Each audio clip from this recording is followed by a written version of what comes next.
Hello mga kakusinera! So, maglinis tayo ng ulo ng kambing guys kasi nag-request si Baba na lutuin ko raw itong ulo ng kambing. So, it's my first time nga magluto ani sa ulo ng kambing. Dapat yung mga lalaki ang naggagawa nito kasi sila yung kumakain nito, di ba?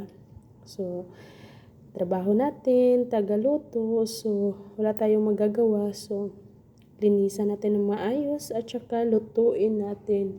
So, sabi ng baba ko na lutuin ko raw ng kabsa. So, kabsa is yellow rice. So, kurkum rice na siya isagol. So, muna siya guys, naglisod gud ko og limpyo kay syempre it's my first time nga maglimpyo aning ulo sa kanding or ulo ng kambing kasi dun sa amin, syempre lalaki lang yung kumakain nito.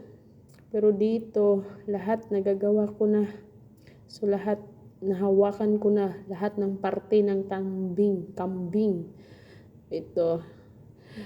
Kung pwede palang toothbrushan.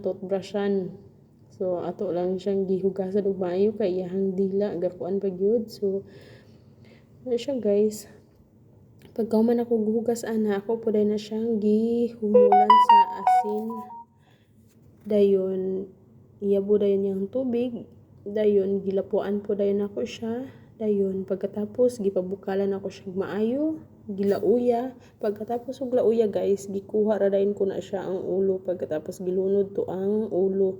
So muna lang gistorya na lang nako kay naabtan ko og lubat sa akong cellphone. So tama na ko sa paglimpyo sa ulo ng kambing. So nga na gid siya guys, ka hassle no, nga wala nato na trabaho before, matrabaho gyud nato. So ay nagidmog tuga-tuga og abroad guys kung dili ninyo kaya, kung ingani nga dili ninyo kaya ang inyong sikmura nga maghawid aning ulo sa kambing.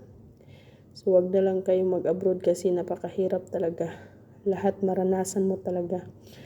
So ito, wala akong choice kasi tayo yung tagaluto. Tsaka pinasama pa niya yung yung mga buto ng paa ng mga kambing kasi lalagain yung natin siya isabay sa pagluto. So lauyahon na siya, so natong lamas. So kuno na siya latan sa Bisaya pa. So mao na siya guys na ang resulta kay nalubat man ta kong cellphone. So thank you for watching guys.